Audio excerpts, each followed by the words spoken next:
What is up, gentlemen? Happy to be back for another edition of the Blind Pig Podcast, courtesy of BGObsession.com. Please hook us up with a little like, a share, a follow. If you've been here before, you know the drill. Give us all of those things like, share, follow. You can find us on every major audio platform. If you're new here, you can watch us on YouTube. Find us on all audio platforms, on all socials, including Facebook. I don't know that we're on Instagram actually, but Yeah, we're on Instagram. Twitter. We're kind of on Instagram, but Twitter, and absolutely come join us on bgobsession.com. All right, boys. We are not scripted tonight. This is going to be a little bit of a recap. A couple things going on around camps. Nothing major happening as far as, draft talk or positional breakdown, but thought it would be fun to do a little BGO recap. So we can touch on the three most popular threads going on bgobsession.com. And if you're listening or and you're not a member of the board, please feel free to jump on and mix it up with us. The first one that I wanted to touch on that makes the most sense and has been the topic of discussion for the better part of 2 weeks is the name change. Now, obviously, I don't want to talk about name change or what the name could be. I'm not going to get, I don't think we need to get into that. We've had that discussion for a long time. But it is curious. A senator decided he was going to try to hold the RFK site hostage until the team actually,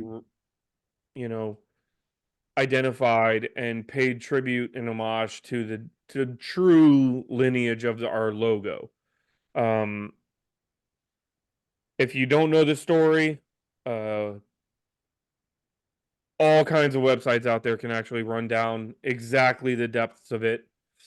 But a chief was brought in and an actual portrait was painted in his honor to become the logo. The logo Bob's wearing, he's got it behind him. It's the logo we all represent. So I guess the real question isn't about the name in this discussion, but the actual logo. And if we could find ourselves donning that logo, even whether it be in a throwback situation or in a full-time situation. I'm curious what your guys' thoughts are. I've seen some discussions on the board, but I am interested in hearing what you guys have to say about that part of things. Not, are we going to be the warthogs? Are we going to be the whatever it might be? But could we find ourselves donning that logo in some fashion going forward? I think the first hurdle is how do you link that to this nebulous name that we already have? I don't know how it makes any sense to have Native American imagery to go back to that and have the commander's name. So I don't think you could separate those two things. That would be the first thing. And then kind of the position, and keep in mind, I'm a conservative. I'm pretty conservative politically. I think what that senator did is kind of utter bullshit. Like, I mean, I've been a lifelong Redskins fan. If what I think doesn't matter, I don't know that what the chief who sat for the portrait for the logo, that what he thinks matters. And it's just unrealistic and silly to think that I'm gonna like try to hold up some legislation unless you do what I want. I mean, that's so typically political to think that yeah, that's really gonna, they're really gonna just decide to set aside whatever their plans were, and go with whatever this politician wants in order to grease the wheels for the RFK legislation. So I just don't think that's going to happen. But the biggest thing is, to me, and then I'll let Bob chime in here. We live in a different world now than we did 10 years ago. We live in a different world than we did 5 years ago. And like it or not, I have kids. They view the world differently than I did at their age. This whole idea of like cultural appropriation, it's a real thing. And we may not like it. We may think it's wokeness or whatever term you want to throw at it. But there's a significant part of the population that doesn't want to see, groups, cultural groups, used to sell merchandise, used as mascots, those kinds of things. And I know someone listening out there is screaming right now, what about the Chiefs? What about the Seminoles? What about et cetera? There's 100 examples of where that's still going on. And I get that. I think eventually all of those will be addressed, but I just don't see them going backwards. And again, when I say backwards, I'm just talking about backwards to our previous logo, not backwards in some judgmental way. I just don't see how it fits with the name, and I don't think the league wants them going there. And I just feel like they just aren't gonna go there. It's just a big thicket that Josh Harris doesn't want to wade into. So that's my 2 cents. Yeah, John touched on it. I think part of the problem is we don't know what the league wants. And I don't know, and maybe somebody out there in, our amongst our listeners does know. And I don't think this is anything that's actually come up in the thread now that I think about it on the board. But I don't know what kind of approvals are required by the league for throwback jerseys, throwback uniforms. I don't know. I don't know if the team is in complete and utter control over what they wear on a throwback Sunday, or whether the league has to say, yeah, that's cool, or no, you can't do that. And I think that that's a consideration that we have to think about in this particular case. I'm somewhere to the left of John on the political spectrum, although not completely left. I consider myself a moderate, right? I kind of have one foot in the conservative world and one foot in the progressive world. I don't see this as a case of cultural appropriation. I understand how some people could put it that way.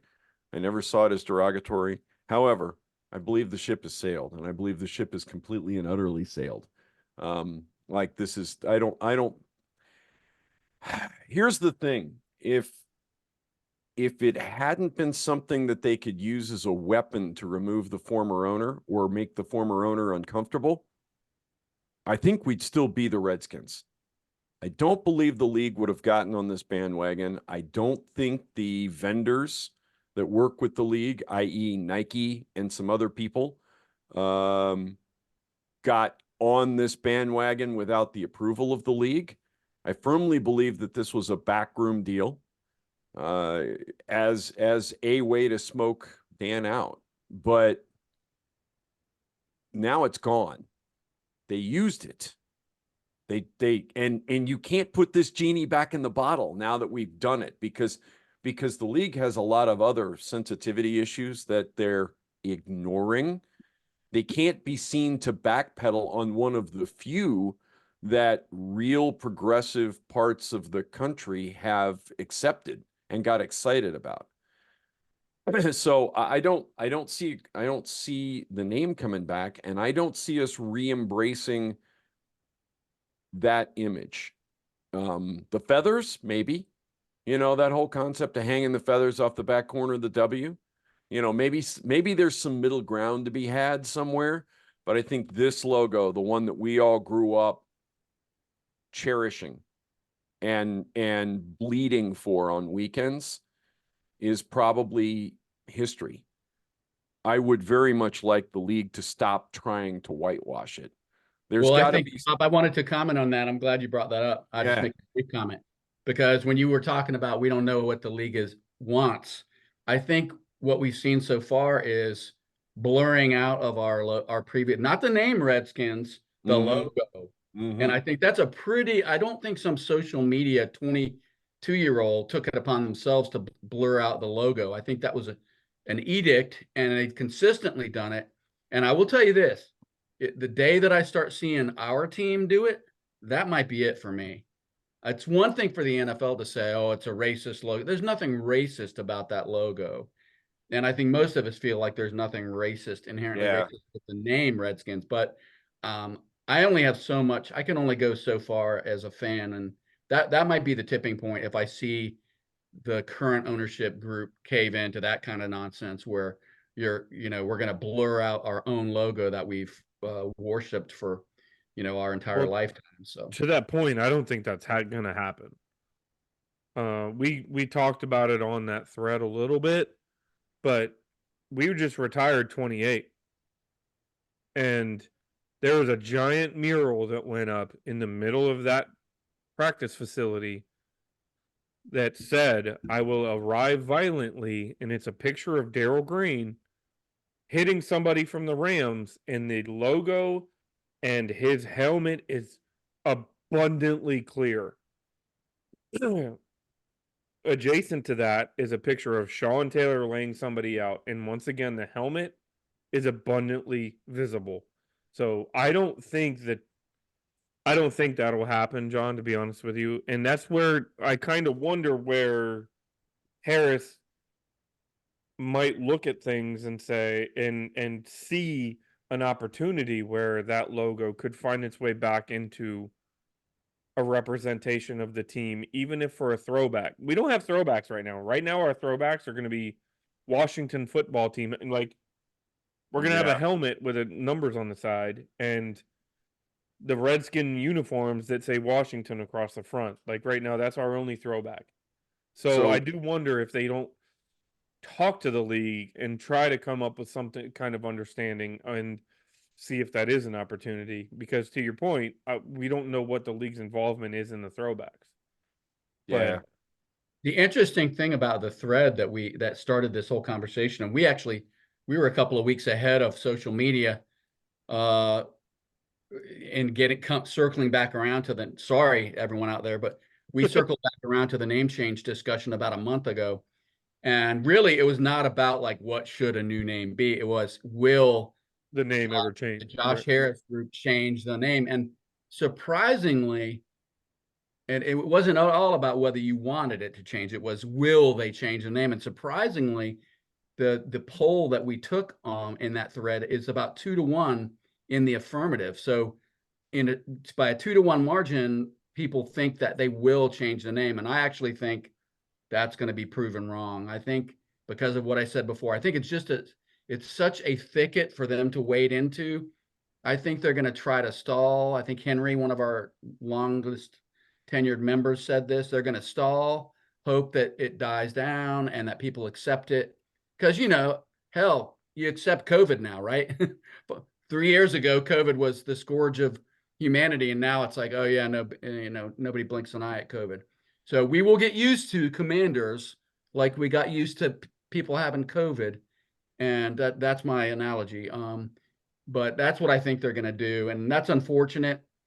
I think that would be very unfortunate, but that's where I'm at right now with it. I feel like the ownership group has drawn a little bit of a line in the sand. It feels like they're pushing back on the NFL as far as the iconography is concerned. Something I just thought of that I've never considered before. A little thing that I would like to see redone, that would restore a little bit of faith in the organization. When we made the name change, all of the names in the stadium in the Redskin Ring of Honor, the helmets changed. I'd love to see the signs on the helmets with the names go back to Washington Redskin iconography for the players that played for the Redskins. Players that get added to the ring in the future who may have spanned both names get a choice. Mm-hmm. That's the way I would do it, right? If you were drafted as a Redskin or signed as a Redskin and There's played only as a 5 of Commander, them left, by the way. yeah, I mean, it's not like there's going to be a lot of people, right? I mean, I'm thinking Terry McLaurin and John Allen are probably the only two guys with real chance of making. Well, Tressway donned the Redskin logo. Oh, and you know what? I'd put Tressway in the Ring of Fame. I would totally put his name up there. I believe not to go on another tangent. I Yeah. believe it's Terry McLaurin, Deron Payne, John Allen, Tressway, and Jeremy Reeves are the It would current be 5 that it would be were cool. Redskins. I love that idea, and I think I take it even a step further is put the helmet they played in. Right, even if Put it's that the logo, like spear, if it's whatever. if The it's the skunk stripe. feather, right, That's what I call it, Yeah. the skunk stripe. right. Yeah, absolutely. And Sammy Baugh didn't wear a W on his helmet, right? He was a leatherhead, so it doesn't matter. But that's a good point, Bob. I didn't even think about that. But if at a minimum you could at least get that back into the stadium, I think one of the things that the fans are the most are outraged about is deleting history. Yes. It's not even like if you want to. Me personally, if you want to move on, the name's never going to come back, right? Like we can agree, it's never going to come back. And they've said that, so we don't even have to debate it because Right. they said it. It's not coming back. The logo, we can have the conversation, and if they don't even want to involve themselves in that imagery, I don't hate it. But at the same time, don't act like it never happened. Right. You know what I mean? Like that's the biggest thing that I care about is I don't want them to act like it never happened because I don't want to see. I'm okay with them saying the Washington Commanders are retiring number 28 in honor of Darryl Green. But if you sell a commemorative jersey, don't put Commanders on the front of it. Right? Like I have a No. Sean Taylor jersey right here that literally just says Washington. It's the old design. That's fine. Do that. You know what I Yeah. mean? Like, but Yeah. what I don't want to see is them deleting history because because they didn't play for the Commanders. Yeah. That's pretty much where I am. I mean, I want to be very clear. I've been very clear on the board. I'll be very clear here. I don't like the name. I don't like Commanders. I'm never gonna like Commanders. I'll live with it because in the big scheme of things, it is what it is. But it's it wouldn't have been my choice. I don't, in fact, I don't want us to have a name, truly. I really don't. I would much prefer to go back to Washington football team than literally any name I've heard out there, which is not to get into that argument either. But the whole concept that we would in any way, shape, or form try and delete part of that history to serve a relatively small social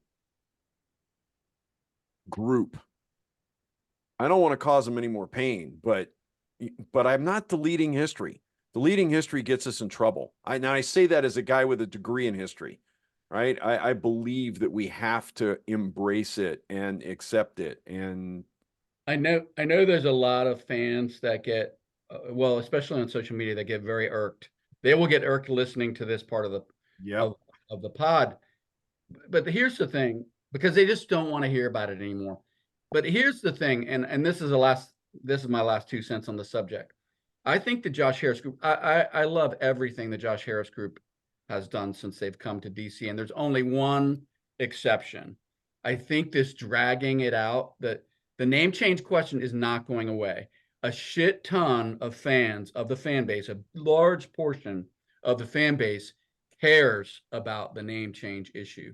It doesn't mean that they're unwilling to go forward if they don't get what they want, but they care about it. And so this continued kind of like kicking the can down the road with not only not answering direct questions or playing word games, like, well, it's not currently in the plans. Look, just answer the question, and the fan base will accept it. There'll be some screaming one way or the other and some gnashing of teeth because we're fans and that's what we do. But I really think they're doing the fan base a disservice and themselves a disservice by just allowing it to continue to fester. And the only reason fans are still anxious about it and still get worked up about it is because they won't answer the question. Just answer the question. If it's no, we're never going to change a name. We're going forward with the Commanders. That's fucking great. We'll all get over it. We'll throw our tantrum. We'll get over it and we'll move on. But they're not doing themselves any favors by continuing to kick the can down the road. I really don't think they are. To be more specific about that, I mean, it made the news, what, a week ago, 2 weeks ago, that Washington was the 31st ranked team in terms of merch sales. I think the inability to answer this question, John, is a big part of the reason that we're 31st in merch sales. I can tell you that I'm not interested in spending my money in Commanders branded stuff right now if I think there's a prayer that we could be branded something else for the long run. I'd rather save my money and buy whatever the next name, whatever the next moniker is going to be. And I think that's part of the problem we've got right now. If we're going to continue to play this, we're thinking about it game, people like me are going to continue to sit on the fence with our merch money, and Washington's going to continue to lag at the bottom of the league. It makes it hard to emotionally commit, but I mean, rationally, it's. I think that makes a lot of sense what you're saying, but even emotionally, it's hard to totally commit when you don't know. You're right. Anyway, Well, all right, fellas. Well, the next topic on BG Obsession I wanted to talk about that is more football related, or at least football adjacent, is Adam Peters in his front office. I have been nothing but impressed with the front office moves that he's made to this point. And they've brought them in, and a lot of people were losing their mind about what are we going to do in the front office. And but this was leading up to the draft. Well, it looks like the moves are coming now. In the last 5 days or so, first reported by Inside the League, Jack Quigliarello hired as a pro scout, formerly of the Niners. Brandon Sanza, formerly of the Lions, brought in to be vice president of football operations. And then David Blackburn, formerly of the Ravens, is brought in to be, what's his official title? VP of football ops. Is that right? he's the new director of player personnel. Director of personnel. Okay. So these are, I mean, you're talking about the Niners, the Lions, and the Ravens that are three teams that have kind of been applauded for their ability in talent evaluation and then the moves that they've made, not only in the draft, but in free agency and in trading.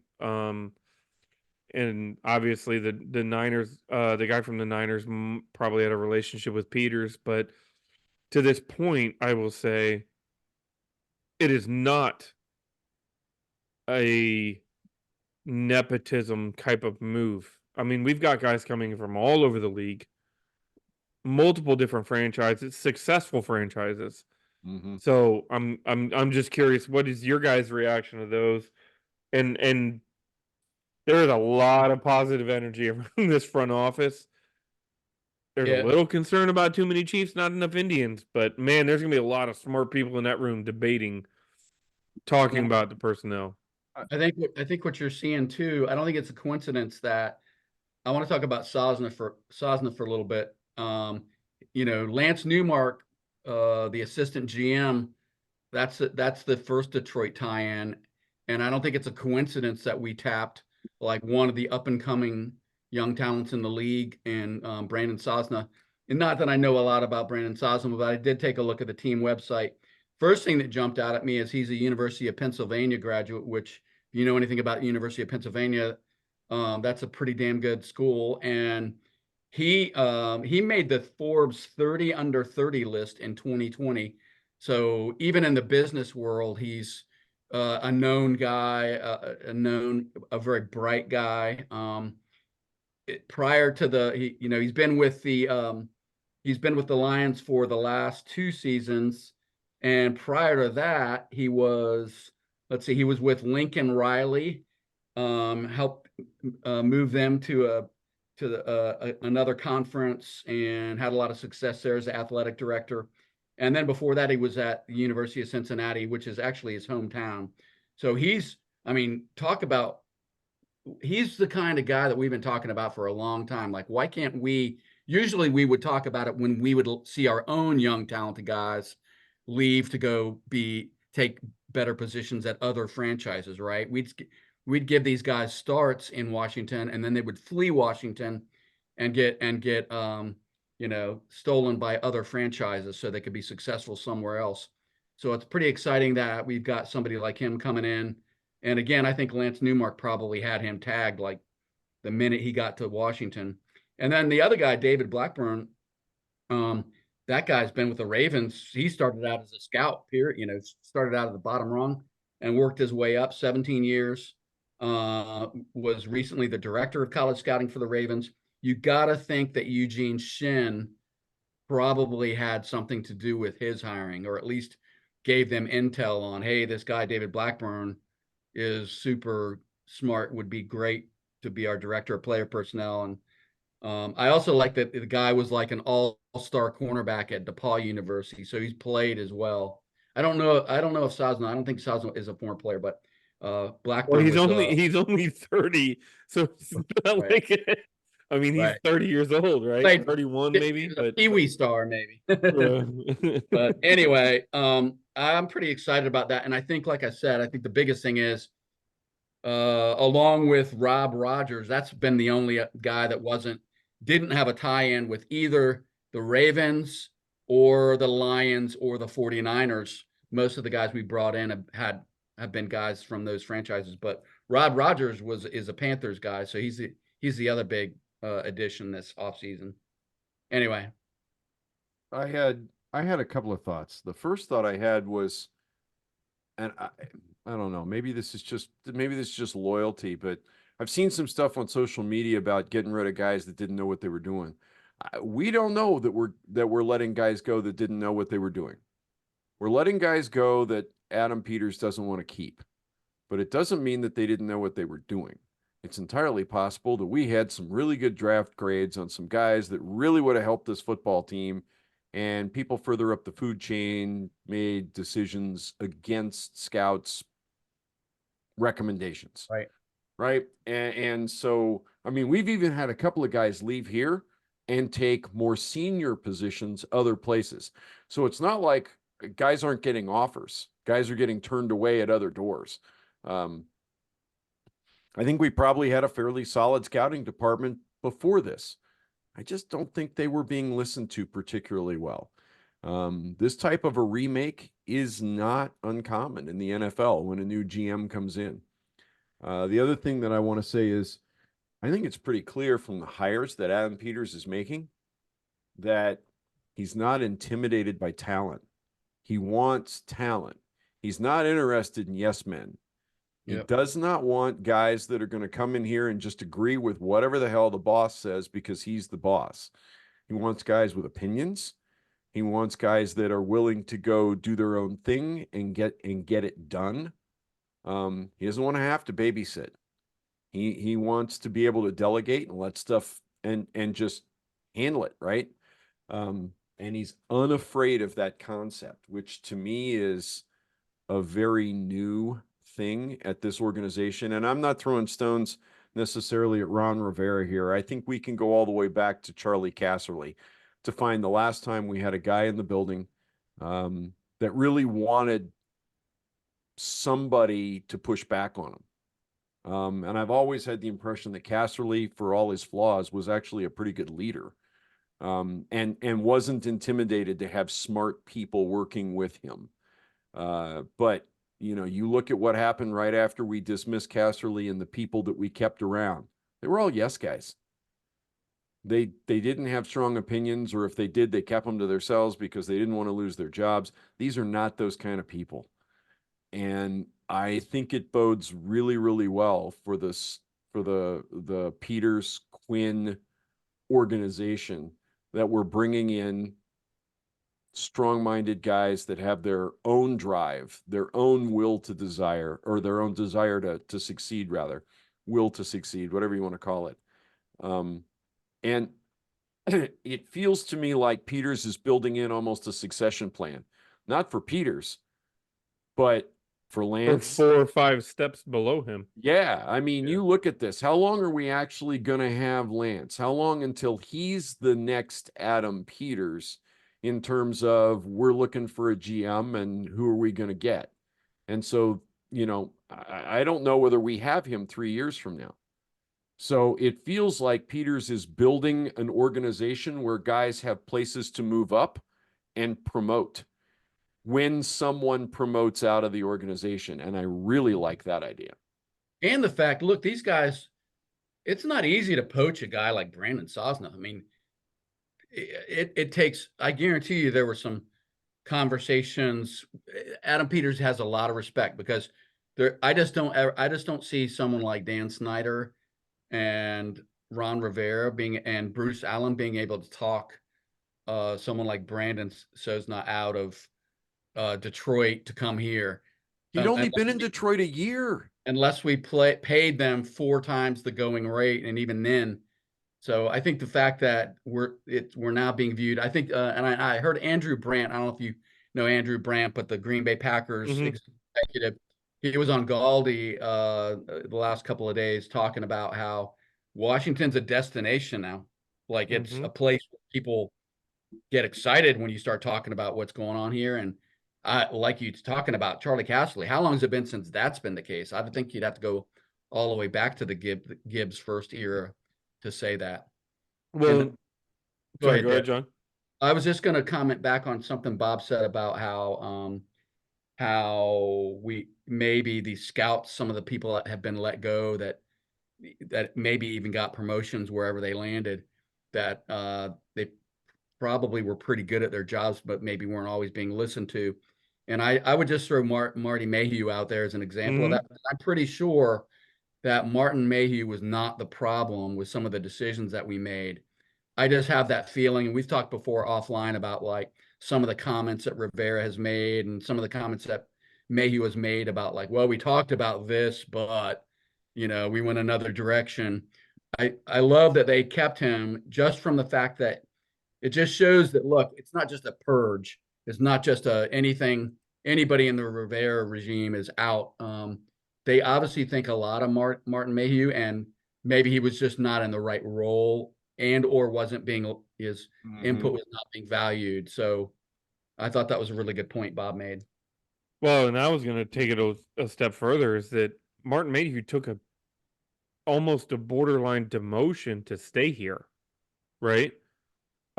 We had there's been some conversations on the board about Martin Mayhew and when are we going to move on from the Martys. We watched an inside the locker room type video with Martin Mayhew on the phone trying to deal some trades, some some picks 2 or 3 years ago, and he said, "All right, let me check with coach." You know what I mean? Like, so you wonder how many times that conversation happened where Martin Mayhew had a guy tagged, and even Marty Herney. We heard early on when it came to Harris. Harris was bouncing things off of Marty Herney.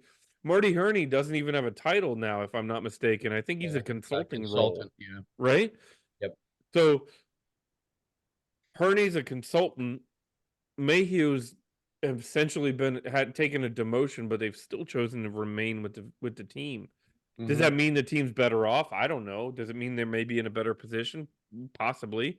But at a minimum, it says that they didn't come in here scorched earth and that these two guys weren't like, no, pay me out the remainder of my contract. And then, you know what I mean? Like, take the hard stance on things. So, Mayhew got a new contract. I mean, he got an extension, right? right. And yeah, so It's, says a lot. and then there's all this influx of talent now coming in. And yes, there's some that has left, but I mean, I think the biggest name that's left is what, Eric Santos? Wasn't he our director of player personnel? He was kind of our cap guy for a while. But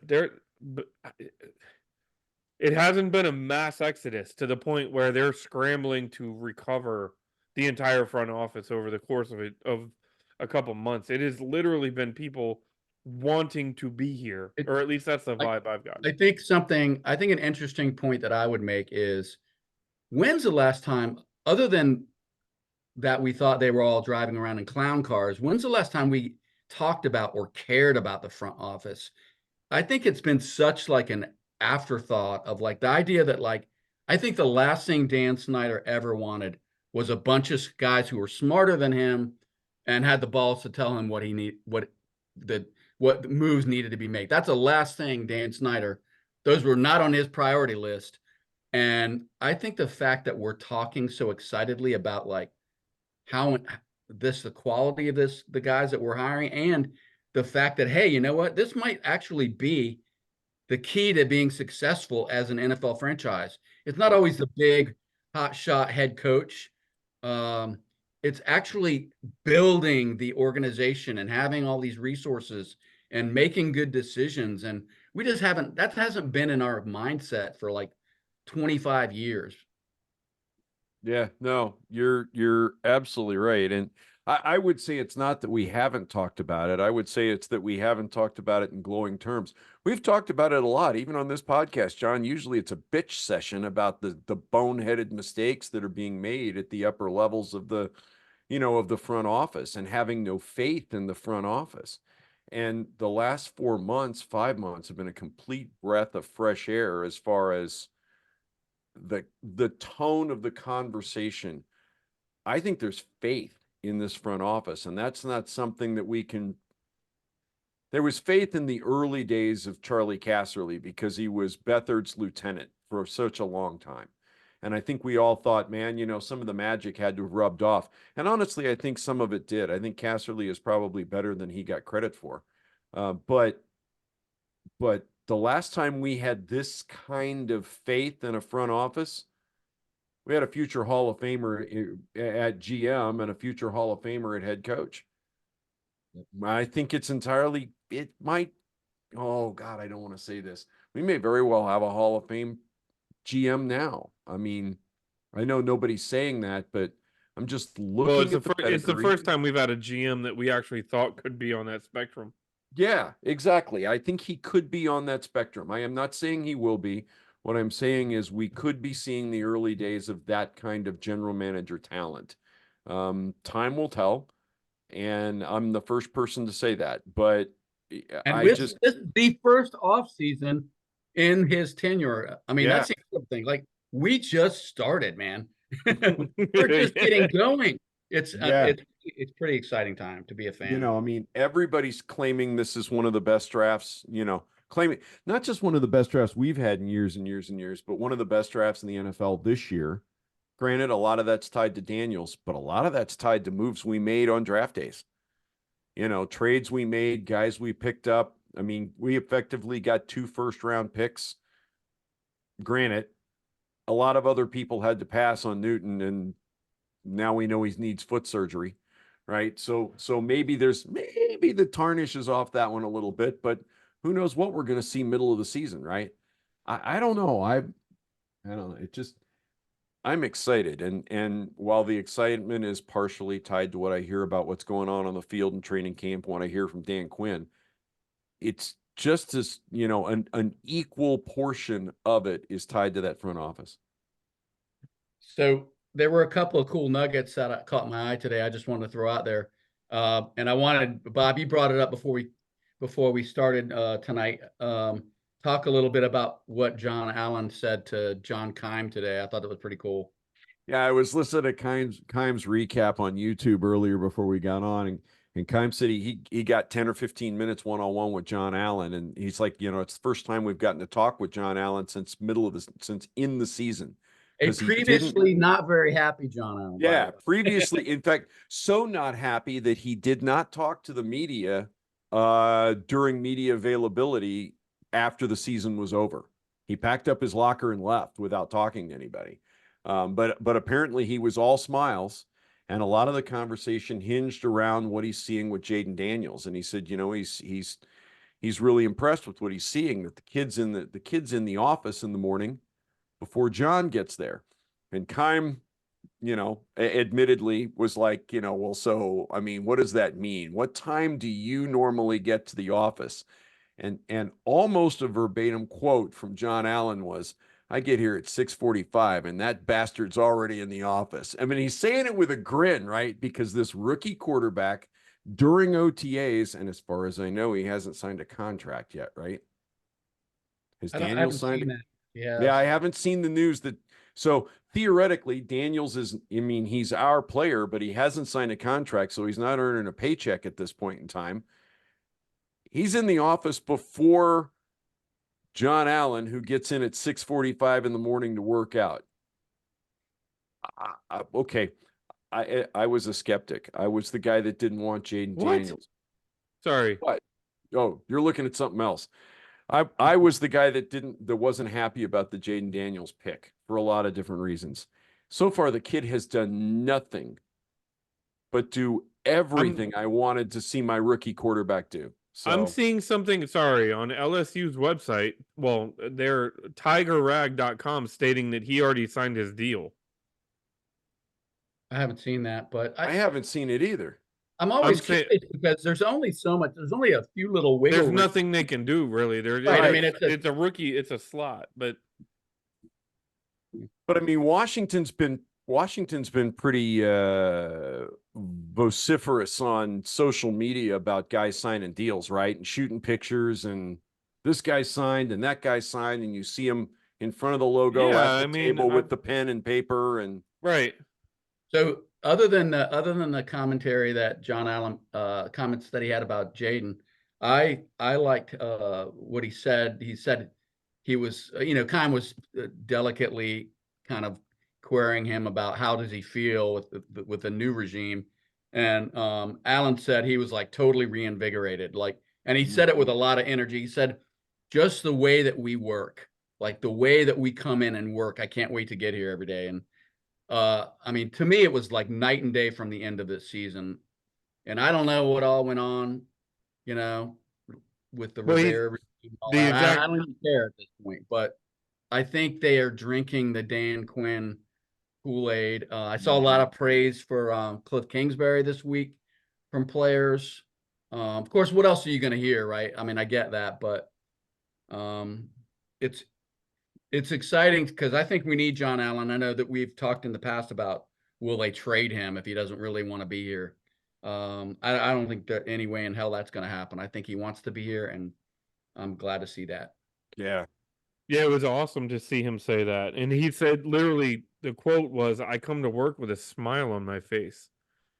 Like if there's anybody that does that Yeah, although if John Allen's smile looks like this, if there's don't get too anybody excited. that could be kind of contentious, I don't want to say that's kind of a bad word, but he's entering the last year of his deal that's got money on it. They just drafted 2 defensive tackles in the last 2 seasons. They traded Just his buddies. They just paid Deron Payne. Like if anybody could say, you know what, I'm not going to show up to camp until they make it, show me the money. You know what I mean? Like show me you love me, show me the love. He's not doing it. He's at work, man, and he looks like he's Well, excited to be there. So he was talking about Bobby Wagner too, man. That was the other thing he talked about. Is like, look, how can I not work my ass off? I look over there and there's Bobby Wagner, who by all rights should be like, mailing it in at the tail end of his career, and he's out there busting his ass. Yeah. like setting the example for everybody. It's funny you mentioned Bobby Wagner. I use this as a segue. Did you hear what he said to Jeremy Reeves today? no. Apparently Wagner was doing an interview with Chick Hernandez and some other guys, and like Jeremy Reeves came up behind him and started messing with him. Wagner looked at him and said, "It's time to grow up." And Reeves like froze and then turned and walked away.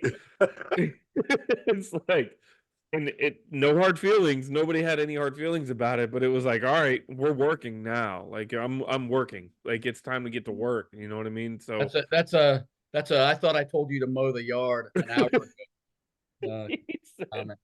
But So the other feel good thing today was I saw that Frankie Lulu is now a U.S. citizen. He's from American Samoa. He's got brothers living in the U.S. and I think his parents are not yet here, but he became an official U.S. citizen. So that's awesome. That's a pretty big deal. That's cool. Well, Need to I figure don't out know who about you votes guys, for. but from what I'm gathering, there's growing excitement about this team, and it's something we find our like. I don't know. I don't think this is Kool-Aid drinking. I think because I don't think any of us are looking at it like any of this is going to mean, oh, we're going to be a contender for the playoffs, or we're going to do this, or setting expectations. It's just for 25 years we have been in the dregs of hell as a fan base.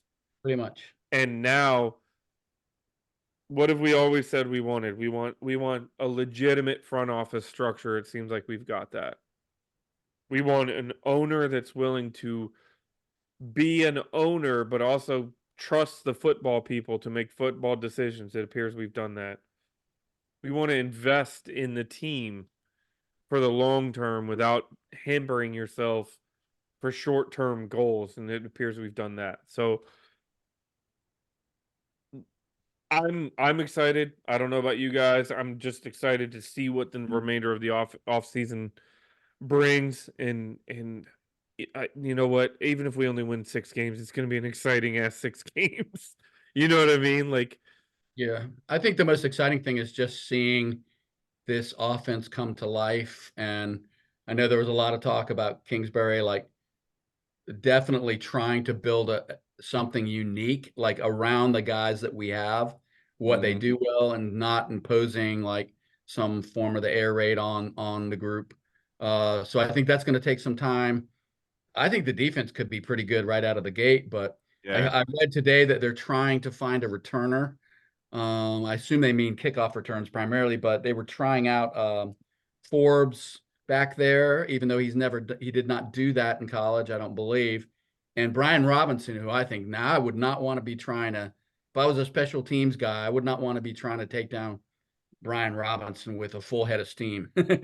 well, Dan Quinn commented on it, and he said if you watch the guy Forbes when he's got the ball in his hand, he has vision, and that's where he got 7 interceptions for touchdowns. Right. And then I saw clips from camp where not only Robinson but Jahan Dotson was back there. Yeah, Oh, yeah. they've been trying a bunch of different guys. Keim commented on that too. Keim's comment was, look, it doesn't mean we're going to see any of these people during the regular season, but this is what OTAs are for. Find out what you've got. Right. Try different things. Mess with the formula. Don't just plug square pegs into square holes, because that's how teams fall down. And here's the thing, maybe Forbes isn't ready to be an NFL corner. I'm not saying that's the case. I don't know. I don't think anybody really knows, but let's just say he's not quite ready. Well, if you can get something out of him at a position you really need on returns, well, that's a pretty great thing. I mean, that buys you some time to work on the other stuff. So, and I've heard them say that about 100 times already, that we don't want to find out what guys can't do well.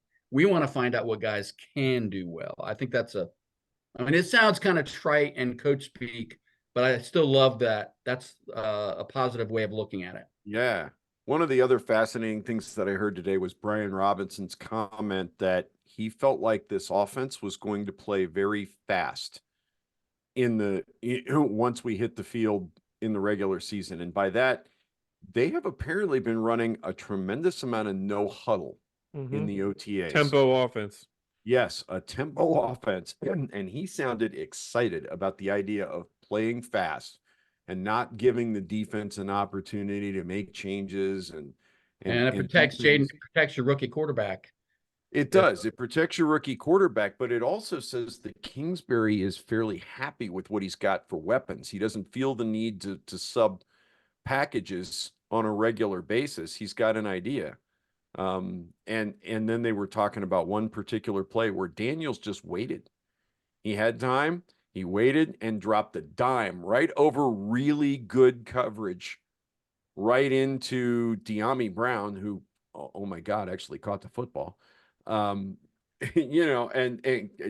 John Keim said it's one of the best plays he's seen a quarterback in a Washington uniform make in years. Granted, it's practice, it's 7-on-7, there's no rush. He said, but it looked like a professional quarterback to him. All right, gents. Couple things to round up. It was good catching up. Next week we'll probably do something similar. I think there's another round of OTAs, but it's not until after we would be doing our podcast, right? Yep. So we've been our board at bgobsession.com. We've been around since 2009. We've been humming along. This year we'll celebrate our, let's see, somebody help me out here, 15th year. 15th year. On July 7th, we will have our 15-year birthday party. So it's a great time to come on board, and it's free. Everything we do is free. It's a very friendly place. So come by, join. It's not Twitter, man. It's not McDonald's. We have lots of long, in-depth conversations. We got a lot of long-term friendships. So come on by.